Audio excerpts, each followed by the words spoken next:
Welcome to 100 Yards of Football.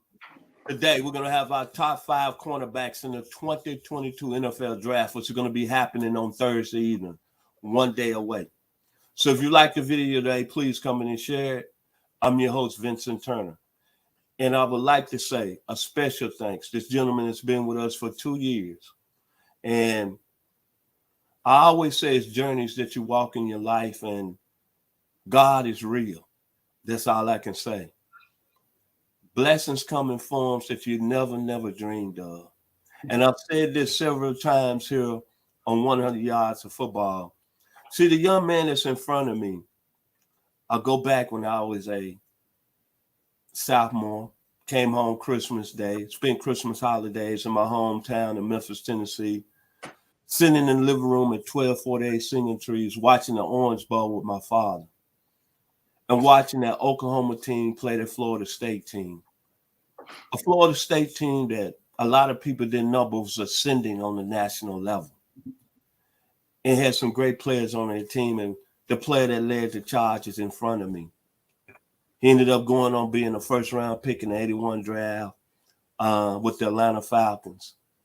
But me being a 19-year-old kid, I can tell you right now, no way, no Jose, that I ever would be thinking I'll be living in Douglasville, Georgia, on a platform, loving the game I love, being able to be in his presence, talking about the top 5 cornerbacks in the 2022 NFL Draft. And just to tell you how blessed I am, you look at all these other platforms, you look at all these other people around here that's doing this at a high level, all of them. I don't want to throw names out there because I don't want to give them publicity, but you're looking at Mel Kiper, never played the game. But the one blessing I have, this is a gentleman that played the game at a high level, not starting in Florida State, but at Delray Beach, Florida, in an area that produced so many great football players in the history of the game. I didn't even know this gentleman played in an era and was good friends with Anthony Carter, who I respected at the University of Michigan and watched. I didn't know he was good friends with Ricky Jackson, who ended up becoming a Hall of Famer, University of Pittsburgh, linebacker with the New Orleans Saints, or good friends with Hugh Green, who I knew about because he was from Natchez, Mississippi, that went on the pit. And when I get ready to watch the NFL Draft tomorrow night in my small room downstairs, I'm going to look up to the sky and say, God, thank you. I don't know where my life is going, but right now I can say this. Everything I'm doing right now, I'm so blessed to have this young man on our platform. And he's been a tremendous mainstay in our ascending. And hopefully one day, here shortly, that everybody out there, we could be in that next atmosphere and they be doing this. Why that? But let me stop talking about him because I'm very happy today, very blessed, bringing him to the stage. And people need to give him respect because I will say this. He was in that 81 draft that produced so many great players. Lawrence Taylor, Ronnie Lott, Dennis Smith, Mel Owens, George Rogers. So many great football players. Let's put a stay on the National Football League. My man, Mr. Bobby Butler. How you doing this morning, sir? Florida State, Oregon. I'm doing great. Class of 81. Howie Long, Eric Wright, Mike Singletary, Chris Collinsworth. Can I stop? James Wilder. Keep going. Hey, Emerson Walls, Deron Cherry. They didn't even get drafted in our class. Deron Cherry and Everson Wall. So, hey, listen, came from a great class, right? Dexter Manley, guys like that. I mean, we had a great class. And I tell you what, one of the best defensive classes of all time. I never give you kudos for this, Vincent, but the class of 83 is probably the best. That's the last time you're going to hear me say it. So you better save this. I won't say it again. But they were, they had everything, but we were a defensive draft in 1981. And I'm proud to be a part of that. But today we're talking about these jitterbugs, these guys that play outside, these guys that, hey, look, if they make a mistake, everybody know about it, But hey, listen, man, this draft, when it comes down to defensive backs, period, all across the board, corners, slot corners, and safeties, hey, it's going to be one of the best ever. Going to be one of the best ever. But in my top 5, Vincent, my top 5 is going to be a little different. And I think I've got to do something.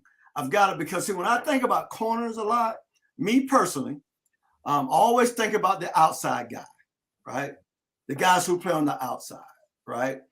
The guys who stop the 6'5", 6'3" receivers, the guys who are out there trying to not get mossed and things like that. So I always think about that guy, those great guys. But we know we're playing a different era now.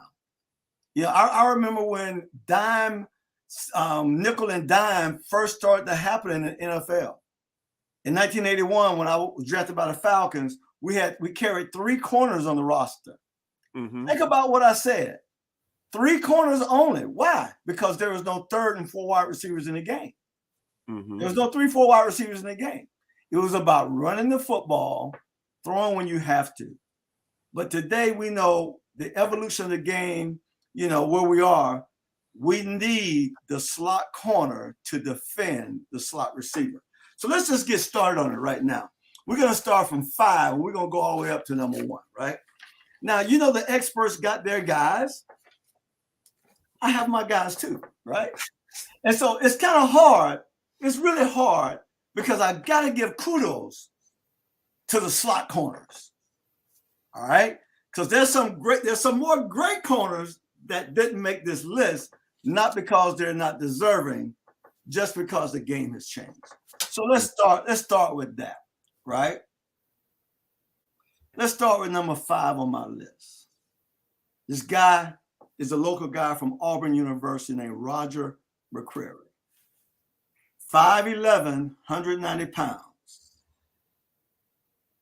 He don't allow much separation, Vincent, and he's battle tested. Why? Why is he battle tested? Because he played at Auburn? No, because he played in the SEC.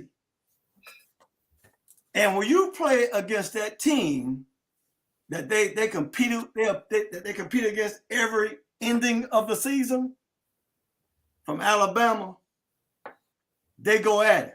When they play, throw the records out, throw the rankings out, because they're going to battle. And I can say this young man is battle tested. He's played against the greatest receivers in the league in the last 3-4 years, right? He don't come up short, right? But I know on the next level, and I know this, he's going to be a slot defender. He's going to be a slot defender. And why is the slot defender so important these days, Vincent? I'll tell you why. It started up there in New England when a guy named Tom Brady was throwing that ball to those little short guys in the slot. All they was running were option routes. Option routes. In other words, if you cover him on the inside, he's going to run to the outside. If you cover him on the outside shoulder, he's going to run his route inside. He's going to take what the defense is giving him. And, they're going to nickel and dime. That guy's going to catch 100 balls a year for Tom Brady. So we need somebody to defend that position, and they need to be able to do it well. We can't always double team the slot receiver, right? So we need somebody who can defend somebody all over the field. Now, what that takes now is great lateral quickness. Roger McCreary has that. When you see him play, there's hardly any separation. I seen him make one mistake last year. And, at the end of the game against Alabama, he made one mistake. He looked back in the backfield a little too soon.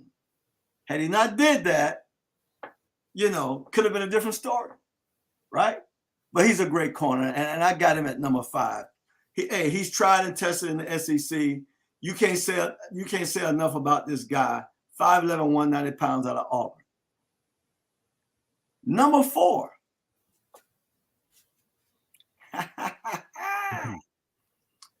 This guy is from the West Coast. He's from way over there on the West Coast. Vincent, when I say over there, I mean way over there. If you're looking north, he's way over there to the left, not just left, high left, over in the state of Washington, right? He over there somewhere. Well, you know, Oregon and all that up there, you know, Trent McDuffie Jr. Here's another guy, 5'10", 193 pounds. And when you watch him play, Vincent, the only thing you can come away with, he plays big for his size. He's a dynamic. And what you love about him is that he's a football player. All right? So what does that mean when I say he's a football player?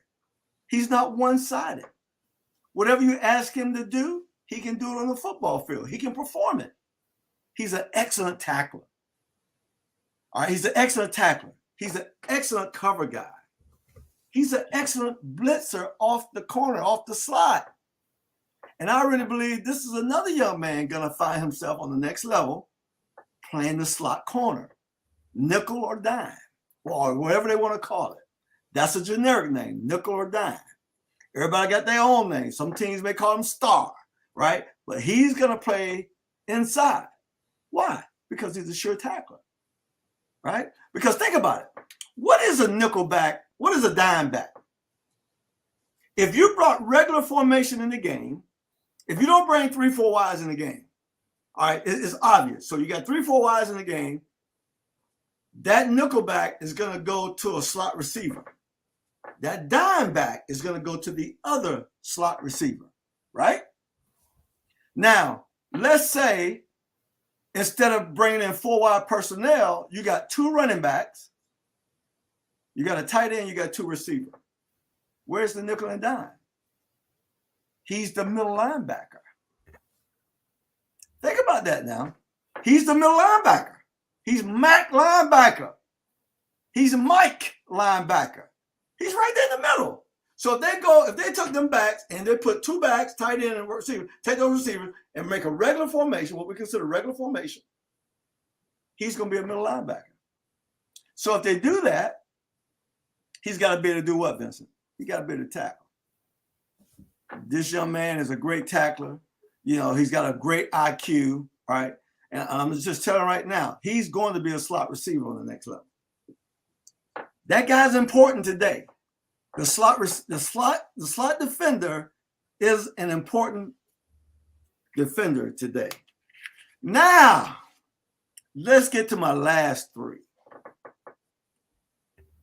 Bruh, I'm just here to tell you. There's a word that people use to describe people like Deion Sanders. There's a word they use to describe people like Terrell Buckley.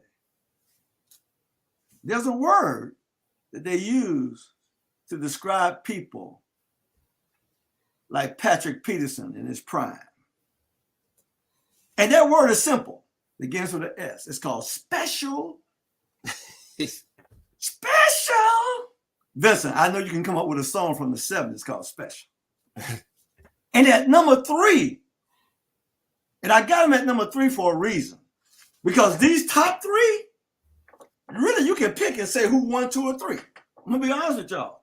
Watch the tape. The tape don't lie. And it's really difficult when you got this much talent for my last 3 positions that we gotta we're gonna put this guy at this spot. And I gotta put him there because he played at the wrong school.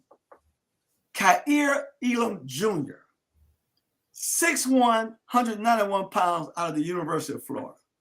That's why I got him at 3, because he went to the University of Florida. I don't know why he didn't go to Florida State, but that's whole nother story. All right. He's a big corner, Vincent, with elite ball skills.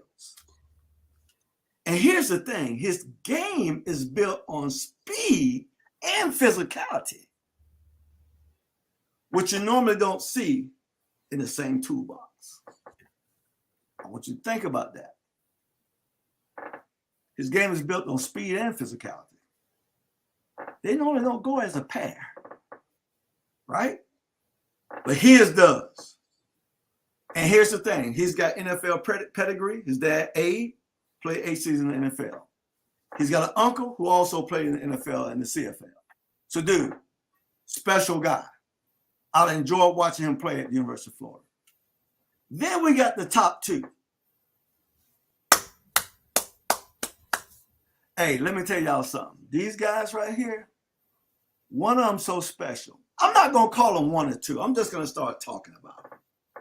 One of them so special that he got the nickname as a young kid, not in college. They call him Sauce. He's 6'2". He probably 6'3", Vincent. But he's 6'2", 195. He got arms that drag the ground when he walks. He's legit from the University of Cincinnati. This young man, Vincent, played 1,100 plus snaps in college with 9 interceptions. By the way, he had 2 pick sixes out of that 9. Now, this is the stat I want y'all to hear. He played all them snaps right there in college. I don't even think I played that many, Vincent. And this man didn't give up a touchdown in his college career.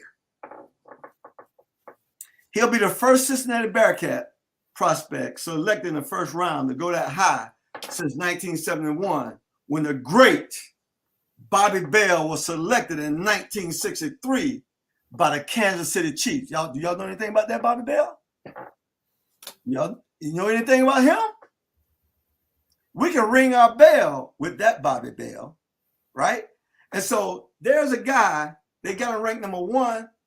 I got to put him at 2. And the reason I put him at 2, not because he don't deserve 1, but because the number 1 guy for me is so special. Derek Stingley Jr. out of LSU. 6 feet, 195 pounds. Legit 4.2 speed. He's the real deal, Vincent. Listen, he's been a Sunday player for the last 3 seasons. We're just going to make it official tomorrow. He's been a Sunday player for the last 3 seasons. Now, I want you to hear this. He's got rare ball tracking skills that makes him a threat to make the ball, to make a play on the ball anytime it's thrown his way. That sounds like Deion Sanders right there. And here's the other thing. I'm going to say this and I'm going to leave it. I want y'all to hear this. He's the only man on the planet today. He's the only man on the planet today that can cover Jamar Chase. I'm going to rest with that. That's my top 5. Excellent top 5. I'm not going to go against anything you just said, Brother Butler, because you know why? I learned how to stay in my lane because I haven't played on that level and you played at the highest level. I will say that I'm very, very grateful and very honored that you did not lose your mind and then put nobody else at number 1 outside Derek Stingley, because I don't care if the young man didn't play 10 games the last 2 years. I'll go back to his freshman season. And this is who he went up against time and time again. That's right. Jamar Chase. That's right. Justin Jefferson. Yes, sir. Terrence Marshall. That's right. Alabama. Henry Ruggs. Jerry Jeudy. Jalen Waddle. Devontae Smith. It can't get no better than that. Can't get no better than that, Vincent. Outside Terrence Marshall, all them first-round picks. That's right. All them doing it at a high level. Unfortunately, situation with Mr. Ruggs, we can kind of back off that, but all of them doing it at a high level. High level, bro. And the thing about Mr. Stingley, bloodlines. People don't realize how good a football player his grandfather was at Purdue University before he suffered that tragic neck injury. There you go. Back in 7-8 against Jack Tatum in that preseason game against the Oakland Raiders. His father was a playmaker and he was electric. But I don't have to say no more, man. Outstanding top 5 corners of your list. Don't have no problems with it. I think that was unique. I think most of all that you gave each one they deserve, and you went West Coast, you came South, you went Midwest. And as I said before, the blessings are you played the game at a high level. You know what it takes to be a pro. And you know when you see talent. So when you're looking at tomorrow night, leading up to when the draft starts, and you was in that situation, I ask you this all the time. Mm-hmm. Now you're 24 hours away. Mm-hmm. What has to be going through Mr. Stingley's mind, Mr. Gardner's mind, and Mr. McDuffie? Well, the guys are listed to be first-round picks. What are they doing right now? And how they handling tomorrow night? Well, I'm going to be honest with you. They're ready to get it over with. They want to know what their future holds tonight, but they got to wait, right?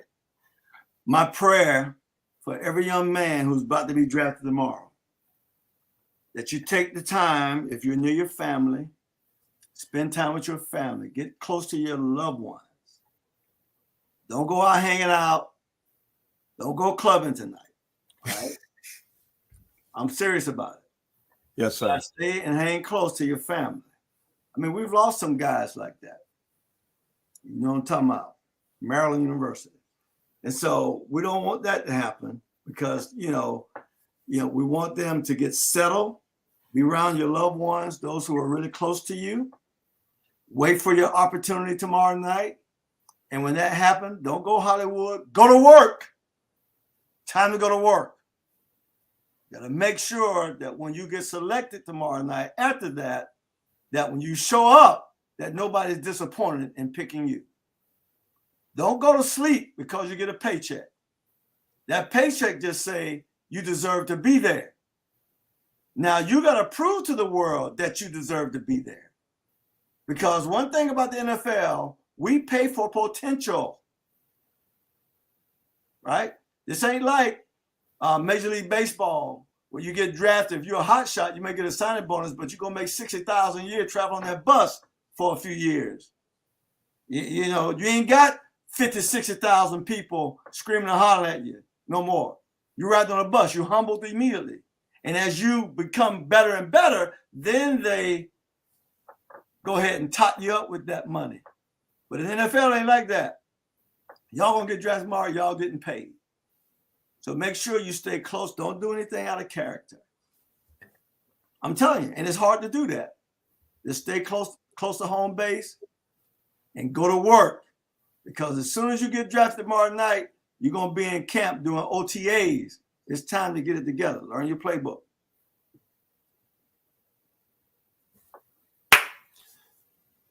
Any more thing that they need to know, Brother Butler? Your final words on tomorrow evening and going forward.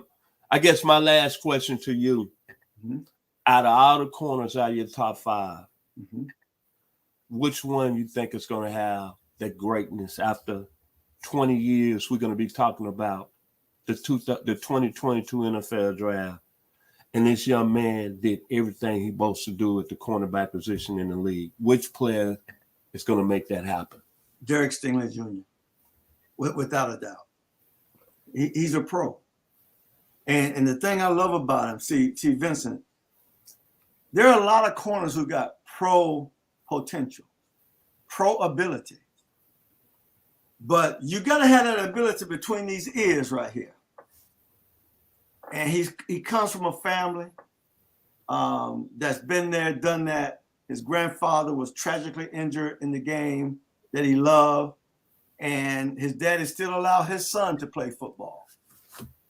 And his daddy allowed his.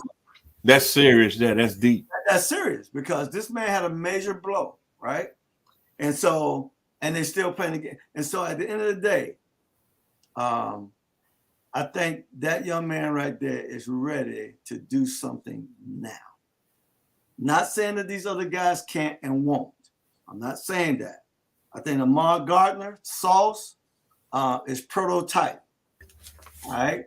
I'm praying that between the ears that he stays strong, stay dominant, because he will give up touchdowns on this level.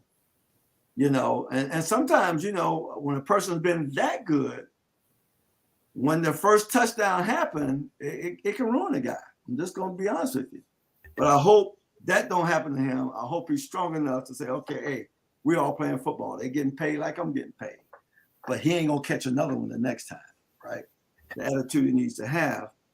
And then Kier Elam, I think, going to be special in the National Football League. I really can't wait to see him play.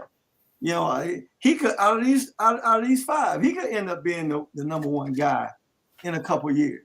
He's got that kind of ability. So it's exciting for me to see these guys come and play. I can't see who's the next guy, who's the next big-time corner to come into the league.